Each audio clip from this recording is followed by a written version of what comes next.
Eu pergunto quem está presente no culto e trouxe Bíblia, levante assim para que eu possa ver. Se você tem Bíblia, eu queria que você abrisse num texto que está registrado no Evangelho segundo escreveu Mateus, capítulo de número 9, versículo de número 18 até o versículo de número 25. Mateus, capítulo de número 9, versículo 18 até o versículo de número 25. Enquanto você está folheando as páginas do Cânon Sagrado, eu faço menção da vida da minha querida esposa, a irmã Karina, e o meu filho João Wesley. Eles não estão aqui por motivo de força maior. Eu estou fora de casa desde o sábado. Nós chegamos quarta-feira de Floripa. No sábado já fui para a estrada. Fui a Auriflama, quase lá no Mato Grosso do Sul. Aí pregamos esses dias todos lá. E hoje, direto de Auriflama para Franca. No carro, sozinho. O sono às vezes bate um pouquinho. Mas Jesus, Ele é poderoso e nos conduz para chegarmos até aqui. Amém? Mateus capítulo 9, versículo 18 até o versículo de número 25. Se você encontrou, está escrito assim: enquanto estas coisas lhes dizia, eis que um chefe, aproximando-se, o adorou e disse: minha filha faleceu agora mesmo, mas vem, impõe a mão sobre ela e viverá.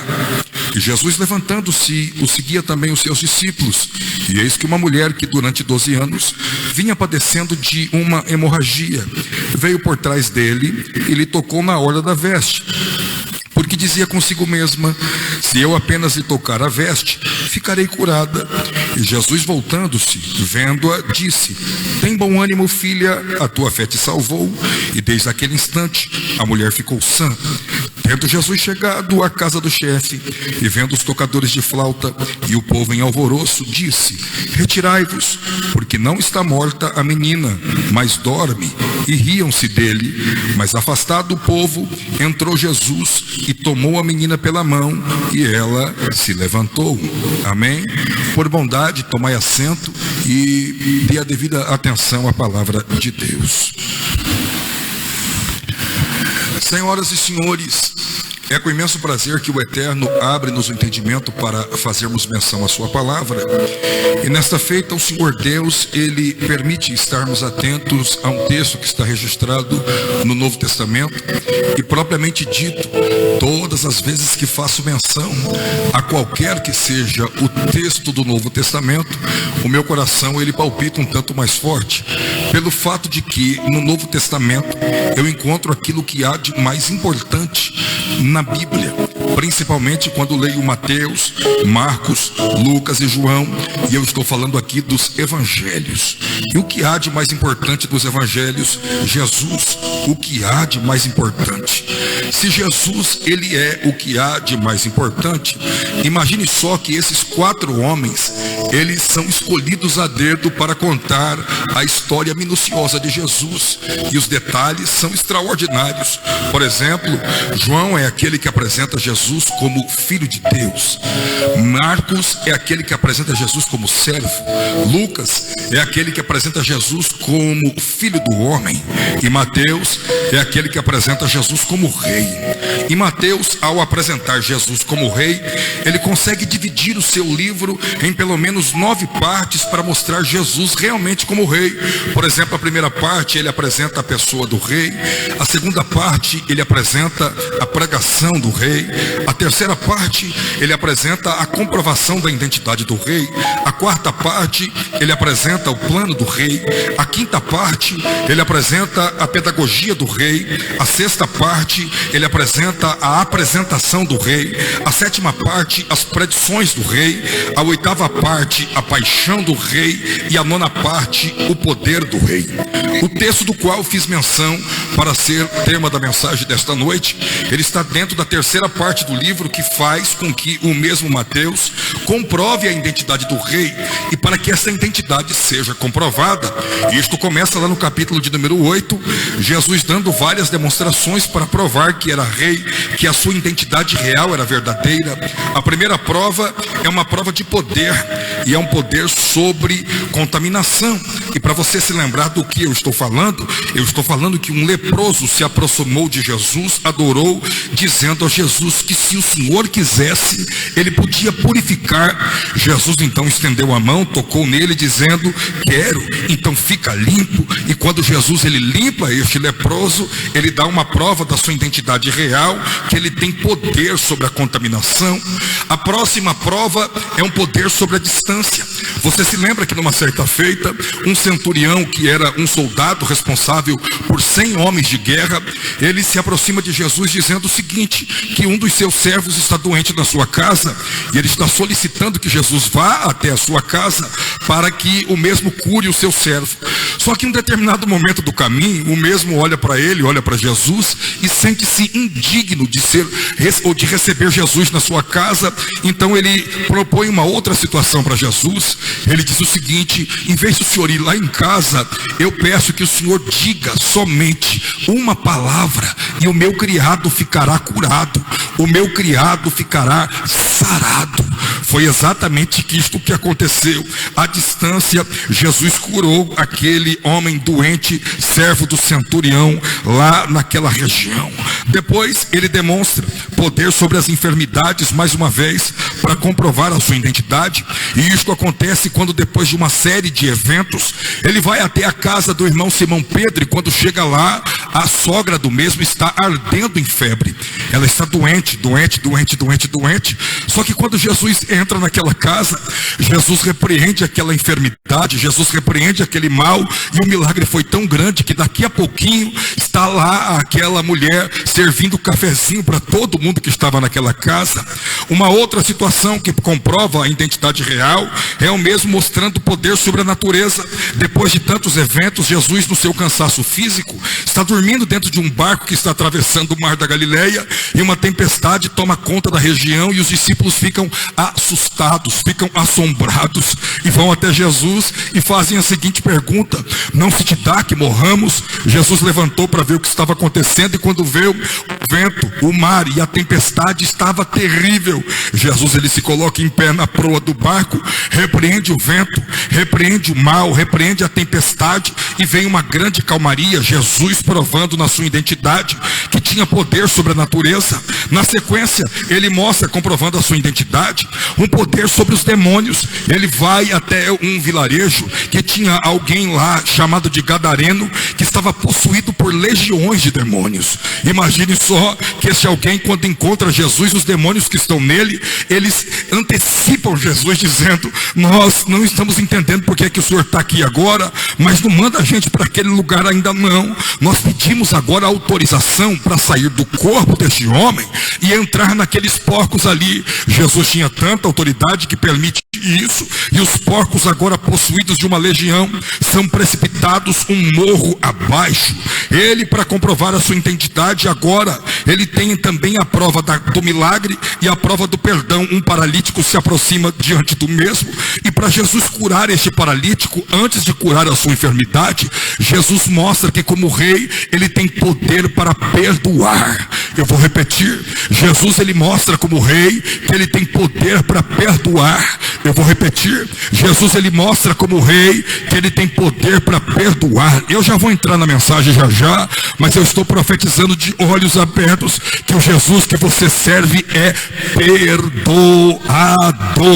É perdoador. É perdoador. Eu queria que você colocasse a mão no ombro da pessoa que está à direita ou à esquerda e dissesse para ele: você só está aqui porque você foi alcançado por este perdão. Diga: você só está aqui porque você foi alcançado por este perdão. Você só está aqui porque você foi alcançado por este perdão. Você foi alcançado por este perdão. Você foi alcançado por este perdão. Você foi alcançado por este perdão. Só quem foi alcançado por este perdão, levante a mão para o alto e dê um grito de glória a Deus, uma palavra de adoração, porque ele merece toda a honra e toda a glória para sempre. Aleluia. Aleluia. Depois de perdoar o homem, sabe o que foi que aconteceu? Ele cura a paralisia do mesmo. Isto quer dizer que o Jesus que perdoa também é o Jesus que cura. Eu vou repetir. O Jesus que perdoa é o Jesus que cura. Eu vou repetir. O Jesus que perdoa é o Jesus que cura. E nesses 12 dias de propósito, eu tenho certeza que Jesus, ele tem perdão e cura, perdão e cura, perdão e cura, perdão e cura, perdão e cura. Ai, meu Deus do céu. Ai, meu Deus do céu. Pois bem, depois de todos esses acontecimentos, para que haja a comprovação da identidade do rei, imagine só que Jesus, ele agora está no momento de distração com seus discípulos, de descontração com seus discípulos. E neste momento em que Jesus está no momento de descontração com seus discípulos, o que acontece é que eles riem com aquilo que Jesus fala. Eles estão ali se divertindo com a presença de Jesus. E além disso, pastor, eles estão comendo. Eles estão comendo. E tinha uma galerinha que ia para onde Jesus estava, que não ia atrás do pão, que não ia atrás de cura, que não ia atrás de milagre, que não ia atrás da libertação das opressões ou coisas mais. Essa gente ia procurar defeito em Jesus. Quem é essas pessoas? Eu estou falando de doutores da lei, eu estou falando de saduceus, eu estou falando de escribas, eu estou falando de gente dos principais dos sacerdotes.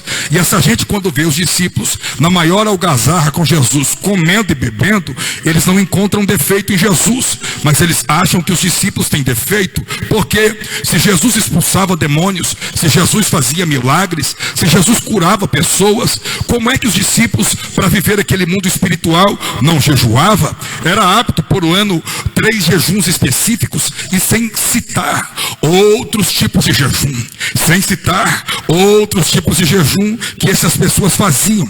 E por verem que os discípulos de Jesus não faziam esse jejum, eles vão e agora questionam a Jesus, dizendo o seguinte: por que é que os seus discípulos não jejuam? Eles ficam comendo, eles ficam bebendo, eles ficam nessa algazarra toda, sendo que o Senhor está fazendo uma obra tão séria. Jesus recebe aquelas falas e responde de forma subliminar. E qual é a forma que Jesus responde? Jesus responde para aquela gente dizendo o seguinte: eles estão aproveitando cada minuto a presença do noivo. Eu vou repetir: eles estão aproveitando cada minuto a presença do noivo. Eu vou repetir: eles estão aproveitando cada minuto da presença do noivo. Pastor, o que isso quer dizer? É que tem gente que fica preocupado com coisas tão tolas, tem gente que fica preocupado com coisas tão sem sentidas, tem gente que fica preocupado com coisas insignificantes e esquece que o noivo está presente. E se o noivo está presente, o que eu devo fazer é aproveitar cada minuto, é desfrutar cada minuto, é viver cada minuto. Ah, tem gente pensando: pastor, é só o primeiro dia. Não importa, está na hora de você aproveitar cada minuto. Pastor, nós não estamos com a lotação completa. Não importa, está na hora de você aproveitar cada minuto. Pastor, eu estou cansado, meu trabalho hoje foi estressante. Está na hora de você aproveitar cada minuto. Ah, mas eu dirigi 400 quilômetros, está na hora de eu aproveitar cada minuto. Ah, eu quero ficar quietinho no meu canto aqui que tá bom. Está na hora de você aproveitar cada minuto. Deixa eu ver quem vai aproveitar cada minuto. Deixa eu ver quem vai aproveitar cada minuto. Eu vou até descer aqui embaixo. Eu quero ver quem está aproveitando. Levante a mão para o céu desse jeito e comece a adorar o Eterno. Comece a glorificar o Eterno. Comece a expressar louvor ao Eterno. Ai, meu Deus do céu. Nessas duas fileiras centrais já tem gente aproveitando cada minuto a presença do noivo. Aqui nas fileiras da esquerda já tem gente aproveitando cada minuto a presença do noivo. Aqui nas fileiras da direita já tem gente aproveitando cada minuto a presença do noivo.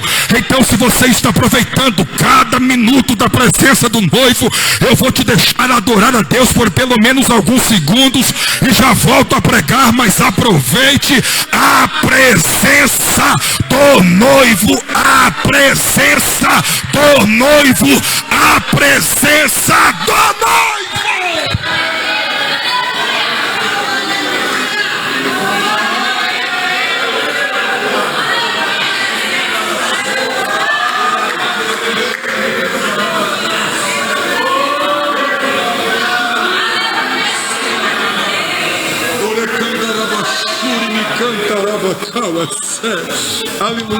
Aleluia, aleluia, aleluia. Eu já percebi que algumas pessoas estão aqui aproveitando a presença do noivo. Eu estou vendo que algumas pessoas aqui estão aproveitando a presença do noivo. Pois bem, quando estão nessa discussão de come, não come, jejua, não jejua, presença do noivo, não presença do noivo, imagine só o que acontece. Adentra na reunião alguém que não era muito comum estar nessa reunião. Este alguém, pelo que está escrito no texto sagrado, é um chefe. E quando falo desse chefe aqui, eu não estou falando de qualquer chefe. Quando falo de chefe aqui, eu não estou falando de um chefe de uma instituição financeira. Quando falo de um chefe, eu não falo de um chefe de um departamento civil. Quando falo de um chefe, eu não estou falando de um chefe de polícia. Quando falo de um chefe, eu não estou falando de um chefe político ou coisa do tipo. Não, esse chefe aqui era um chefe religioso. E quando falo de chefe religioso, eu preciso remeter essa pessoa à tribo de Levi. Por quê? Porque quando falo da tribo de Levi, eu também me remeto a todas as demais tribos. E quais eram elas? Todas as tribos que saíram da descendência de Abraão, de Isaac, Jacó, todos os seus filhos eram tribos que herdaram terras. Eu estou falando da tribo de Ruben, eu estou falando da tribo de Simeão, eu estou falando da tribo de Judá, eu estou falando da tribo de Gade, Azer, Dan, eu estou falando de Naphtali, eu estou falando de Azer, eu estou falando de Issacar, eu estou falando de Zebulon, eu estou falando de Efraim, eu estou falando de Manassés, todos eles com seus pedaços de terra. Só que a tribo de Levi, essa não herdou terra. Se a tribo de Levi, essa não herdou terra, imagine só o que reservou para esta gente o melhor do melhor do melhor. Essa gente ficou responsável pela religião Israel. Essa gente ficou responsável pelo culto Israel. Essa gente ficou responsável pela adoração Israel. Isto desde o tabernáculo, todos os templos que foram construídos até os dias de Jesus. E por que esse chefe levita tinha o nome de chefe? Ora, como a tribo de Levi era uma tribo muito grande e todo mundo tinha que estar empenhado na obra, no templo, na adoração, tinha sacerdote, tinha sumo sacerdote, tinha todos os demais levitas, cada um com as suas funções. Imagine só, cada qual precisava estar lá de forma ordenada. Então eram escalados de turnos, e em turnos havia turno de horas, havia turno de dia, havia turno de meses, havia turno de ano, e cada turno desse, pastor Josinei, tinha um chefe. E esse chefe, que aqui em Mateus o seu nome não aparece, mas nos outros evangelhos o nome é Jairo, ele é alguém desse jeito. Então, sendo ele da religião judaica, ele jamais procuraria Jesus. Só que quando os problemas batem na porta e ele corre para tudo quanto é lado e não encontra a solução, só sobra uma porta: Jesus. Só sobra uma porta: Jesus. Só sobra uma porta: Jesus. Deixa eu lhe dizer uma coisa. Eu sei que eu estou pregando para os crentes que acreditam em Jesus, que confiam em Jesus, que têm fé em Jesus, mas mesmo nós, pastor, quer saber de uma coisa? A gente procura tudo, a gente procura todos, a gente bate em tudo quanto é porta antes de Jesus, e aí quando não tem mais solução, aí que a gente vai procurar Jesus. Não tem problema nenhum, Jesus não fica com raiva de você. Jesus está dizendo: ainda bem que você veio. Eu vou repetir: ainda bem que você veio. Eu vou repetir: ainda bem que você veio. Eu vou repetir: ainda bem que você veio. Ei, aperta o braço da pessoa que está ao lado, diga para ele: Jesus está dizendo: ainda bem que você veio. Diga: ainda bem que você veio. Ô pastor Josinei Mateus, ainda bem que você veio. Ô meu obreiro querido, ainda bem que você veio. Ainda bem que você veio. Ainda bem que você veio. Ainda bem que você veio. Oh meu Deus. Agora preste bem atenção. Quando aquela gente percebe que é Jairo, o chefe de grande reputação, de reputação ilibada, imagine só o que acontece. Eles olham: oh, é o Jairo, é grande, então vamos abrir o espaço aqui, vamos abrir ala para que ele chegue em Jesus primeiro, porque ele tem prioridade, porque ele é importante. E ele vai chegando até Jesus, e ele vai chegando até Jesus, e ele vai chegando até Jesus, e ele vai chegando até Jesus, e ele vai chegando até Jesus. Só que aí quando ele chega diante de Jesus, o gesto é o mais lindo de todos. O que é que ele faz, pastor? Ele cai de joelho no chão e e adora. Ele cai de joelho no chão e adora. Pastor Benilton Alain, o que isso quer dizer? Ei, eu sou crente há 40 anos. Eu tinha 5 anos de idade quando eu fui para a igreja pela primeira vez. E eu me lembro, devido à minha especialidade, eu tenho uma memória que guarda muita coisa. Eu me lembro, pastor Josunei, e o senhor deve lembrar desta época, que quando a gente chegava na igreja, eram poucos irmãos na porta da igreja que tinham carros. Eram poucos irmãos que tinham nível cultural de faculdade na época. Eram poucos irmãos que tinham ternos variados. Esta coisa de ter sapatos, cada um variado um do outro, era muito difícil. As irmãs com as roupas mais bonitas uma das outras, era muito difícil. Nosso povo era bem mais simples financeiramente. Era muita gente que trabalhava do peão mesmo, essa é a verdade. Cargos em grandes empresas, era um ou outro que tinha. Ei, escute só que essa história mudou. Hoje em dia a gente tem universitário, hoje em dia a gente tem doutor, hoje em dia a gente tem engenheiro aqui, ó, que coisa linda. Hoje em dia a gente tem médico, hoje em dia a gente tem de tudo, empresário. Só que tem gente que pensa que por ter esses títulos, pastor, quando ele chega aqui, ele acha que ele tem que ter prioridade. Ele acha que tem que abrir ala para ele chegar primeiro, para ele ocupar a primeira posição, para ele ser pregador, para ele ser pastor, para ele ser obreiro, para ele ser destacado. Na presença de Jesus não é assim que funciona. Tem que fazer igual Jairo, deixar o título de lado, cair de joelho nos pés de Jesus e adorar. Cair nos pés de Jesus e adorar. Cair nos pés de Jesus e adorar. Oh, Macau é Shurimicandarabacau é séria. Eu queria que você colocasse a mão no ombro da pessoa que está lá e diga assim: desfaça de tudo que você é e entre na adoração. Diga. Desfaça de tudo que você é e entra na adoração. Entra na adoração. Deixa eu ver quem está adorando. Deixa eu ver quem está adorando. Deixa eu ver quem está adorando. Deixa eu ver quem está adorando. Deixa eu ver quem está adorando. Levante a mão bem alto assim para adorar. Levante a mão bem alto para adorar. Diga um glória. Diga uma palavra de adoração. Diga um aleluia. Expresse uma palavra de adoração e glorifica o eterno.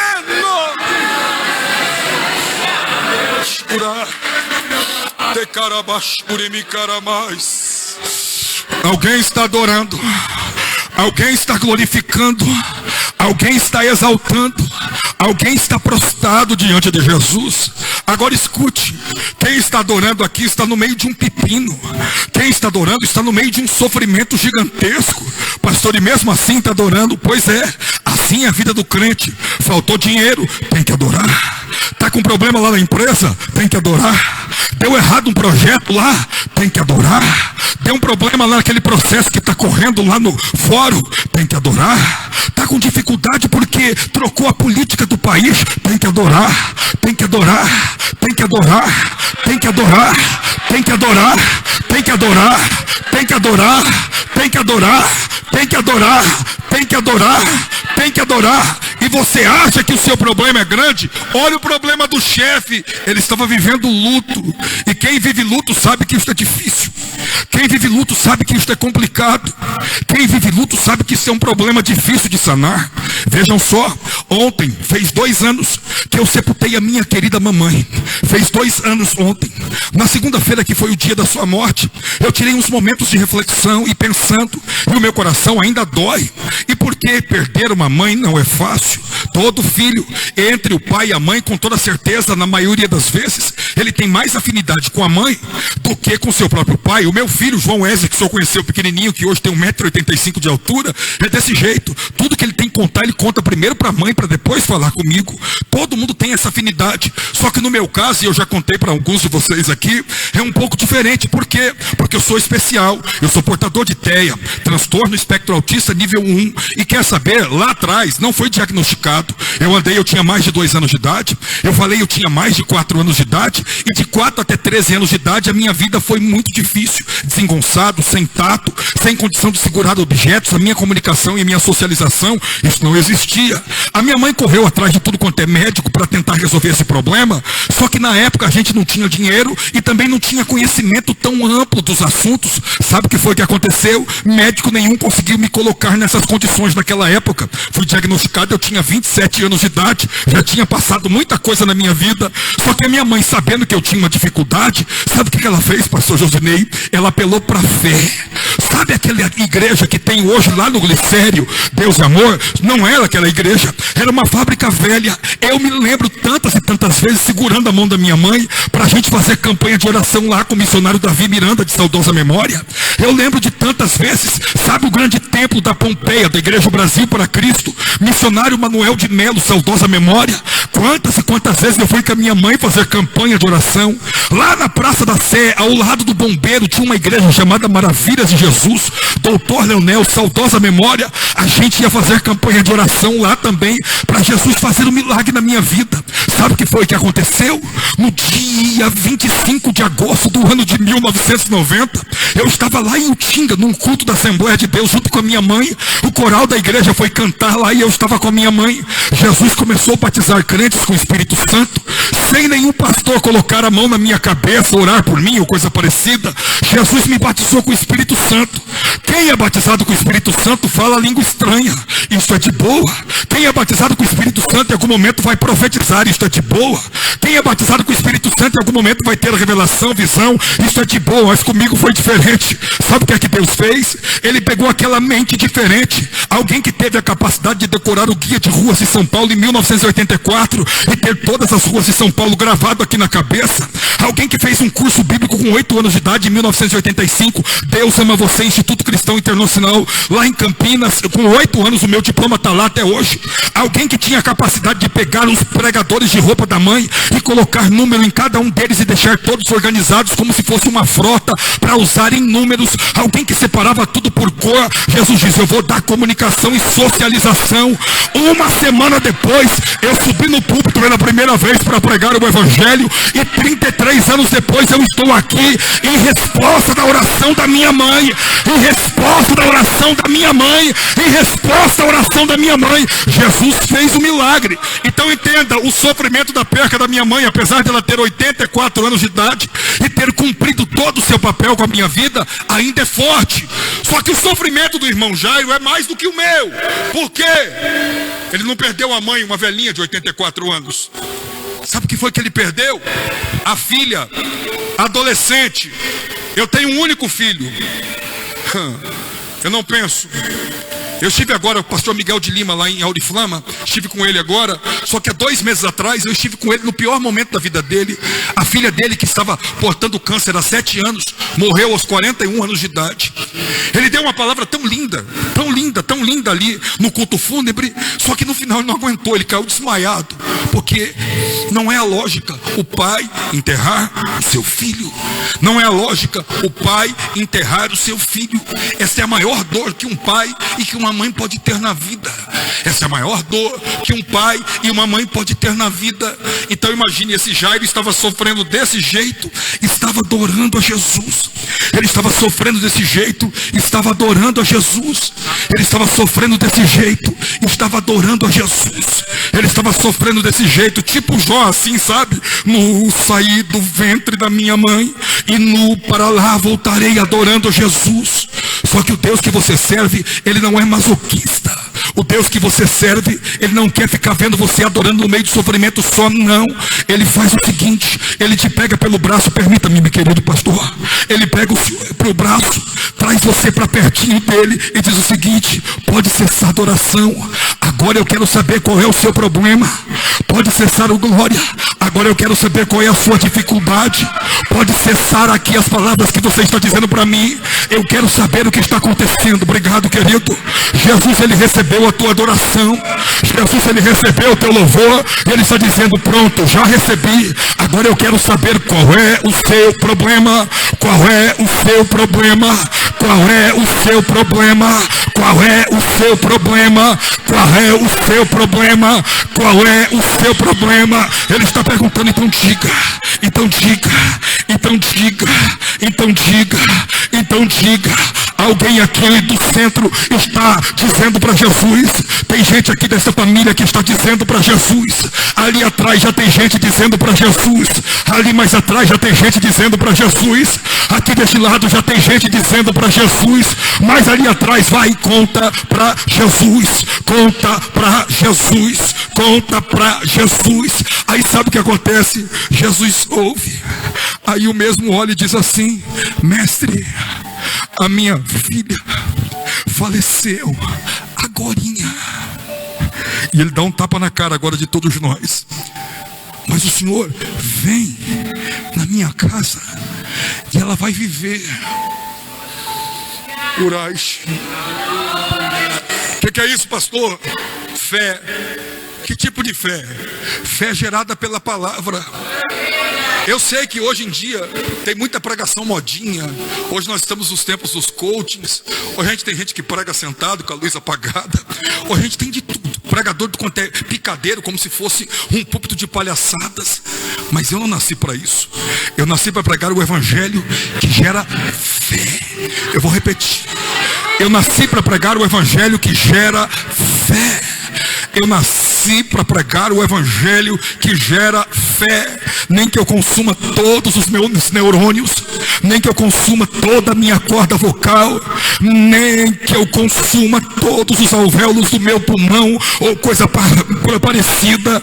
Mas o que eu quero pregar é uma mensagem que saia daqui de cima e gere fé. E nesses 12 dias de propósito do primeiro dia, a mensagem que está sendo pregada está gerando fé, está gerando fé, está gerando fé, está gerando fé, está gerando fé, está gerando fé. Ei, ei, ei, coloque a mão no ombro da pessoa que está ao lado, diga assim: receba fé pela palavra. Diga, diga, receba fé pela palavra, receba fé pela palavra, receba fé pela palavra, receba fé pela palavra, receba fé pela palavra, receba fé pela palavra. Deixa eu ver onde está brotando fé aqui hoje, deixa eu ver, então levanta a mão e dá um grito de glória a Deus, porque a fé flui neste lugar.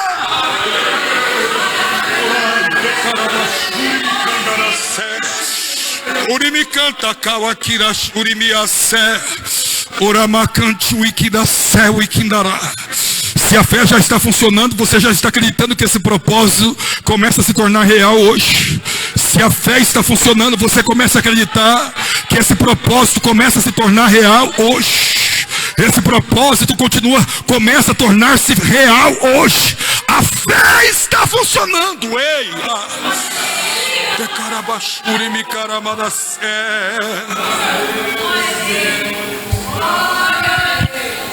Aquela fé impacta Jesus. Sabe o que ele faz? Vem cá, Ícaro. Jesus dá o braço e diz: pode pegar no meu braço, Jairo.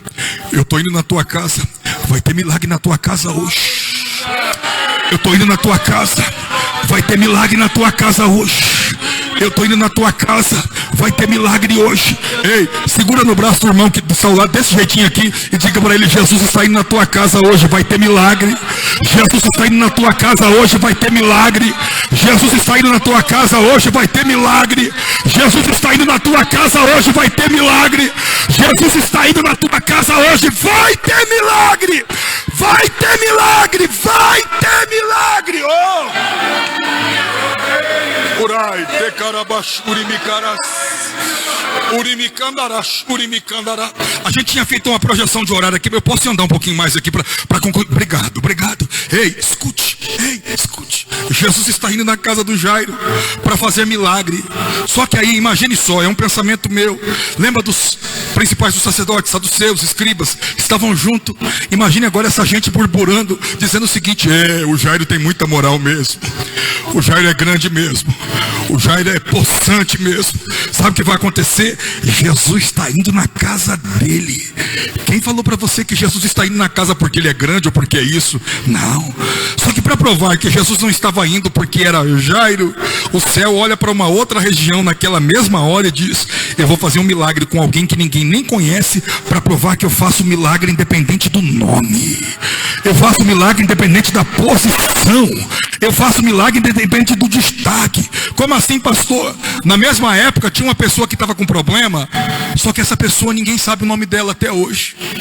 Além de não saber o nome dela, se nós falamos de misoginia e machismo hoje, imagine naquela época. Estou falando de uma mulher, e aqui não fala se ela tinha marido ou não. Então imagine, sozinha, com outro problema. Ela tinha gastado todo o dinheiro e ficou pobre.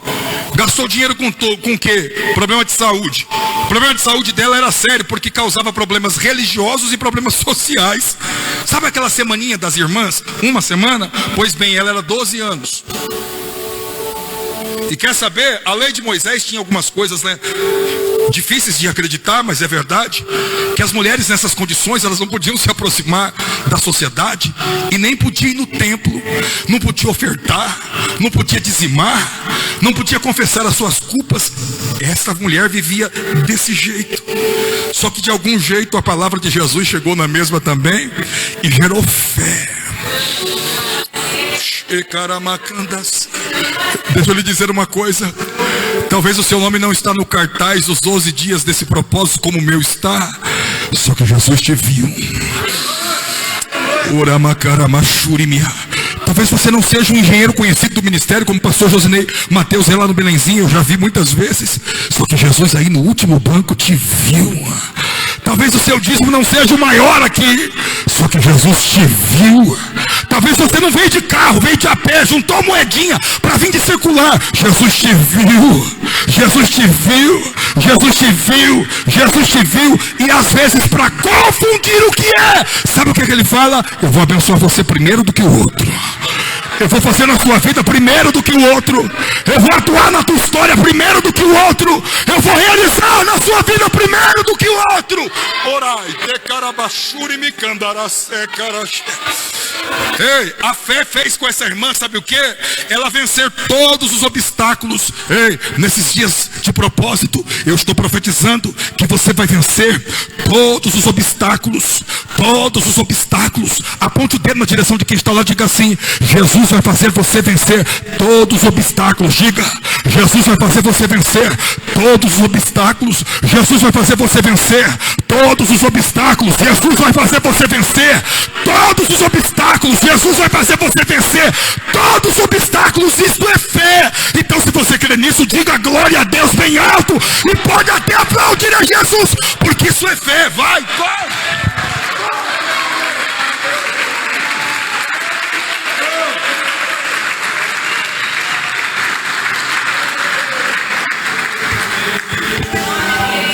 Ei, troquei o microfone. Ei, olhe para mim. Ela vai, uma multidão prioritariamente só de homens, com a fé dela pequenininha, sangrando, fazendo 12 anos. Ela vai empurrando um para lá, ela vai empurrando um para cá, ela vai empurrando o outro para lá, ela vai empurrando o outro para lá, ela vai empurrando o outro para lá. Jesus está dizendo que você está empurrando os problemas. Jesus está dizendo que você está empurrando os problemas gigantes. Mesmo sem força, a fé te deu força agora para você fazer isso. Vai problema para lá, vai problema para lá, vai problema para lá, vai problema para lá. Que não dá para ir mais. E tem muita gente que eu conheço desse jeitinho. Qual jeito, pastor? De vencer todos os obstáculos até um certo ponto, e quando chega um certo ponto que parece que é impossível passar, a pessoa diz: eu vou desistir. Só que eu tenho uma mensagem para você nesse 12 dias de propósito. No primeiro dia, você fez tudo isso que você fez até agora para desistir agora, para parar agora? Churemicanda séria. Olhe para a pessoa que está lá e diga assim: fez tudo isso e quer parar agora, irmão? Diga, diga. Fez tudo isso e quer parar agora? Fez tudo isso e quer desistir agora? Fez tudo isso e quer ficar pelo caminho agora? Fez tudo isso e não quer mais ir adiante? Não. Pastor, então o que eu faço? Porque eu já venci todos os gigantes e daqui para frente eu não consigo ir. Então está na hora de você improvisar. Como assim improvisar? Você conhece o pastor Benilton, não? Já preguei várias vezes aqui. Ele tem 2,3 metros de altura. O meu filho, João Wesley, 1,85 m de altura. E a dona Karina, que muita gente aqui conhece, 1,5 m. Aí ela no 1,5 m, lá na cozinha de casa, a prateleira das latas, ela fica no alto. E aí toda vez ela vai pegar lá, ela fica assim, na pontinha do pé, assim, tentando pegar. E eu e o João começa a dar risada dela, porque ela não consegue pegar. E ela ralha com a gente e diz, para de graça e vem me ajudar aqui. Pastor, por que o senhor está citando isso? Imagine aquela mulher não conseguindo passar por aquela barreira última de homens. Ela improvisa, sabe como? Ficando, quem sabe, na pontinha dos pés para o corpo ganhar um diâmetro a mais. Para que ela possa se esticar o máximo possível. E fazer o quê? Tocar em Jesus. Sabe o que é que o meu Deus está dizendo? Está na hora de você ficar na pontinha dos pés. Eles não entenderam, eu vou repetir. Está na hora de você ficar na pontinha dos pés. Está na hora de você ficar na pontinha dos pés. Está na hora de você ficar na pontinha dos pés. Ei, cutuca a pessoa que está ao lado que eu estou vendo, diga assim, é Jesus que está mandando. Está na hora de você ficar na pontinha dos pés. Está na hora de você improvisar. Está na hora de você ficar na pontinha dos pés e improvisar. E depois disso você vai tocar nele. Toca nele. Toca nele. Toca nele. Vai, gente, toca nele. Toca nele. Toca nele. Toca nele. Toca nele. Toca nele. Tem gente aqui à minha esquerda e na direita que está tocando. Tem gente aqui nas fileiras centrais que estão tocando. Tem gente aqui à minha esquerda que está tocando. Tem gente na portaria que está tocando. Tem gente aqui no púlpito que está tocando. Toca nele. Toca nele. Toca nele. Toca nele. Quando ela toca nele, sabe o que saiu dele? Virtude. Eu tenho certeza que tem virtude nesses 12 dias de propósito. Tem virtude nesses 12 dias de propósito. Tem virtude nesses 12 dias de propósito. Quem acredita nisso, levanta a mão para o alto e dê um grito de glória. Que balance o Jardim Palma aqui hoje, em nome de Jesus.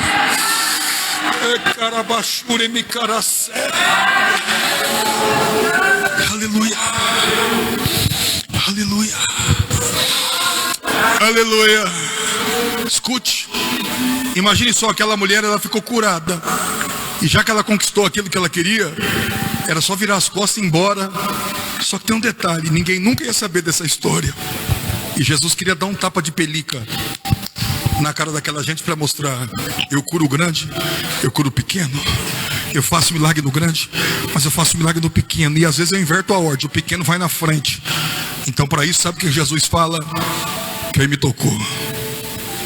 Quem me tocou? Quem me tocou? Quem me tocou? Quem me tocou? Gente, era um evento de muita gente. Evento de muita gente. A gente está ali na reunião de obreiro no Belenzinho. Um empurra para lá, outro empurra para cá. E aquela coisa toda. Eu tive a oportunidade de participar do evento dos Gideões lá em Camboriú. Na época áurea, de tantas e tantas pessoas. Sempre dava uma estreadinha no sapato. Sempre esgarçava o paletó um pouco para cá. Tudo coisa parecida. Porque é muita gente. E os discípulos, Jesus, não é a hora de faniquito, não. Uma multidão dessa tocando, só que eles não entendiam. Aquilo não era natural, aquilo era sobrenatural. E quando é sobrenatural, a palavra que sai da boca de Jesus tem endereço. E mesmo que alguém queira se esconder, a palavra que sai da boca de Jesus acha. A palavra que sai da boca de Jesus acha. Oh, tá escondido, a palavra vai te encontrar. Oh, tá correndo, a palavra vai te encontrar. Oh, tá fugindo, a palavra vai te encontrar. Oh, tá achando que vai ficar fora disso, a palavra vai te encontrar. A palavra vai te encontrar. A palavra vai te encontrar. A palavra vai te encontrar. Aí aquela mulher, encontrada pela palavra de Jesus, ela percebe que não tem como correr. Ela se apresenta achando que Jesus vai dar uma bronca. Não, Jesus só faz isso. Filha, vai, a tua fé te salvou.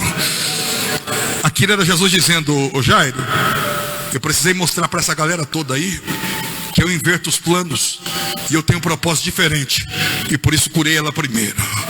Tá, pastor, Jesus fez um milagre na vida daquela mulher e esqueceu do Jairo. Quem falou? Por que o senhor está dizendo isso? Eu tenho uns amigos que moram lá em Anápolis. Eles são meio conhecidinhos no Brasil. Vocês já cantaram música deles? Daniel e Samuel. Eles cantam uma música bem assim, ó. Ele ajuda todo mundo e não se esquece de ninguém. Pastor, por que o senhor está falando isso hoje? Porque tem gente que entrou aqui dizendo: mas o pastor Josinei já foi abençoado tantas e tantas vezes, mas a minha bênção não chegou ainda. O Ícaro já alcançou tanta coisa, mas a minha não chegou ainda. Mas a irmã que mora na rua de trás lá de casa, já aconteceu tanta coisa na vida dela, e na minha vida não chegou ainda.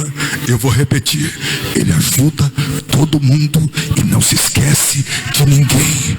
Ele ajuda todo mundo e não se esquece de ninguém. Ei, olha para o irmão, diga assim: para de reclamar, Jesus não esqueceu de você. Diga.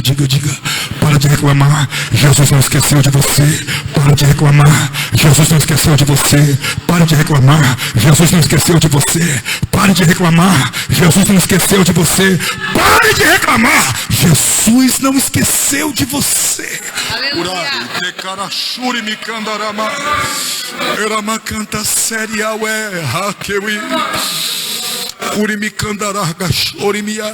E aí, pastor, o que ele faz?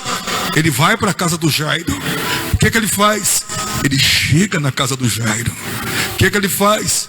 Quando ele chega na casa do Jairo, ele encontra dois públicos, que eu quero centrar o final da mensagem desses dois públicos: tocadores de flauta e multidão alvoroçada.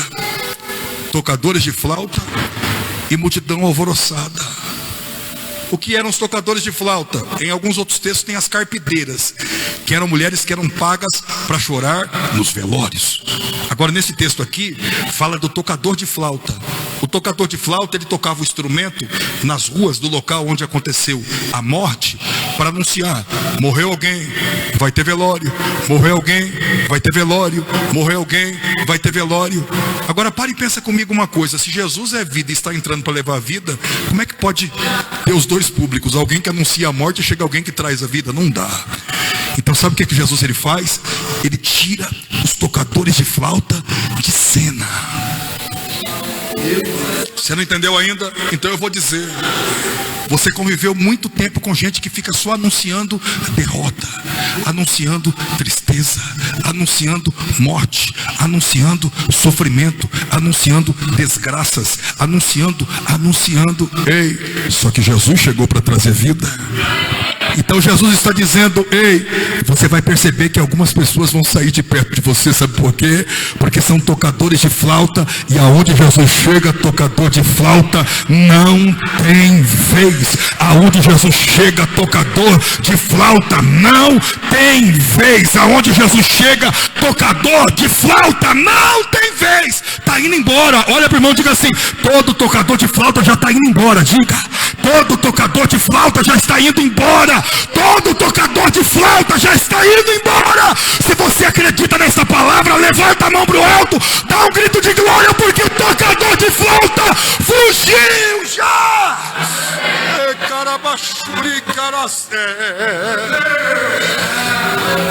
Ei, só que além do tocador de flauta, tem a multidão alvoroçada. E aqui é o final. A multidão alvoroçada porque quando morre um velhinho, você pode perceber, ninguém quase chora, não tem tanta gente, só se ele for alguém muito famoso, muito grande, muito conhecido. Mas quando é um velhinho anônimo, são poucas pessoas ali da família que estão e coisa parecida. Agora morreu um jovem, pastor, meu Deus, sai gente pelo ladrão, e é um desespero, é uma loucura, é uma choradeira. E essa multidão está ali, e Jesus passa pela multidão e olha dentro da menina que está na cabeça deles, morta.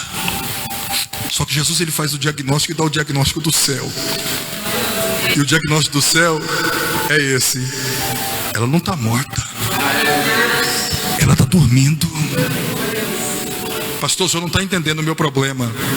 O médico deu o diagnóstico. Eu recebi um diagnóstico com 27 anos de idade que impedia de eu estar fazendo o que eu estou fazendo aqui hoje. Jesus ele fala outra coisa. Pastor, mas já foi atestado.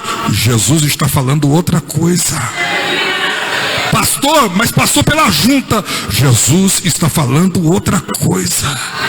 Pastor, mas é que veio fulano lá não sei da onde e veio aqui, conferiu e deu o checkmate, deu a última palavra. Jesus está dizendo outra coisa. E se essa multidão continuar falando para você que você está no caminho errado, que não é assim, que não é desse jeito, que não é assim, que não é desse jeito, aí isso me fez lembrar quando Jesus me chamou para o ministério itinerante. Eu tenho 25 anos que eu vivo na itinerância, desde os meus 20 anos de idade. Eu lembro lá no Longico, 1997, faz agora 26 anos, dia 31 de janeiro. Eu lembro que quando eu saí da empresa e comecei a fazer isso aqui, as coisas não andavam assim tão rápido no começo, porque é assim, ministério, você está implantando, é assim, faz parte. Alguém dizia, isso não vai dar, mas Jesus falou. Você não vai pregar nesses lugares tudo, mas Jesus falou. Você não vai conquistar tudo isso, Jesus falou. Rapaz, nem casar você vai, Jesus falou. Jesus falou, e se Jesus falou, sabe o que é que Jesus fez?